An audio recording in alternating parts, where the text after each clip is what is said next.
വിവാദ അഭിമുഖത്തിലെ PR agency ബന്ധം വ്യക്തമായിട്ടും ന്യായീകരണവുമായി മന്ത്രിമാർ. ജനത്തോട് സംസാരിക്കാൻ PR ഏജൻസിയുടെ ആവശ്യമില്ല എന്ന വാദമുയർത്തി മാധ്യമങ്ങൾക്ക് മേൽ പഴിചാരിയാണ് വിവാദത്തിൽ മുഖ്യമന്ത്രിക്ക് സംരക്ഷണമൊരുക്കൽ.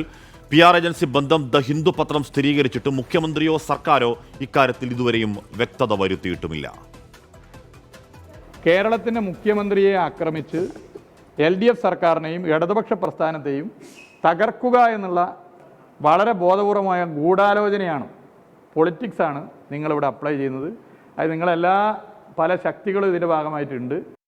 PR ൽ പ്രതിരോധത്തിലായ മുഖ്യമന്ത്രിയെ രക്ഷിക്കാൻ മന്ത്രി PA മുഹമ്മദ് റിയാസ് എടുത്ത ആയുധം മാധ്യമങ്ങളെ പഴിചാരൽ. കടുത്ത ഭാഷയിൽ മാധ്യമങ്ങൾക്ക് നേരെ ആഞ്ഞടിച്ച മന്ത്രി PR വിവാദത്തിൽ രാഷ്ട്രീയമുണ്ടെന്നും പറയുന്നു.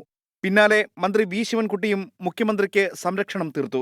എന്തെല്ലാം തരത്തിലാണ് കേരളത്തിന്റെ മാധ്യമങ്ങൾ പ്രശ്നങ്ങൾ വളച്ചൊടിച്ച് മുഖ്യമന്ത്രിക്കും ഇടതുപക്ഷ ജനാധിപത്യ മുന്നണി ഗവൺമെന്റിനെതിരായിട്ട് ആക്രമണം നടത്തിക്കൊണ്ടിരിക്കുന്നത്.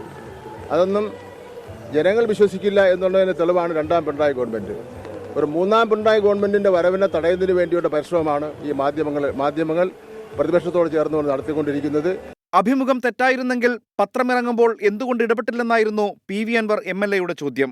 ഇതിനേക്കാൾ നല്ലത് മുഖ്യമന്ത്രി പദം റിയാസിനെ ഏൽപ്പിക്കുകയാണെന്നും അൻവർ പരിഹസിച്ചു. ബഹുമാനപ്പെട്ട മുഖ്യമന്ത്രി ആ സ്ഥാനം ഒഴിയുന്നതാണ് ഇപ്പം നല്ലത്. വളരെ ബഹുമാനപൂർവ്വം പറയാം, അദ്ദേഹത്തിന് മാന്യമായി ഇപ്പോൾ ഒഴിഞ്ഞു നിൽക്കാനുള്ള ഒരു സാഹചര്യമാണ്. അതിന് ഒരു റിയാസല്ല 100 റിയാസ് നിന്ന് ഈ കാര്യങ്ങൾ പറഞ്ഞാലും കേരളത്തിലെ ജനങ്ങൾ ഇതിൻ്റെ യാഥാർത്ഥ്യങ്ങളൊക്കെ മനസ്സിലാക്കി കഴിഞ്ഞു. അല്ല, ഇതിലേറെ നല്ല റിയാസിനെ ഏൽപ്പിക്കുകയാണ്. അഭിമുഖം PR agency വഴിയാണെന്ന് the Hindu ദിനപത്രവും Kesan സ്ഥാപനവും സ്ഥിരീകരിക്കുമ്പോഴും ഇനി എത്ര നാൾ ഉത്തരം പറയാതെ സർക്കാരിന് ഉരുണ്ടുകളിക്കാനാവും?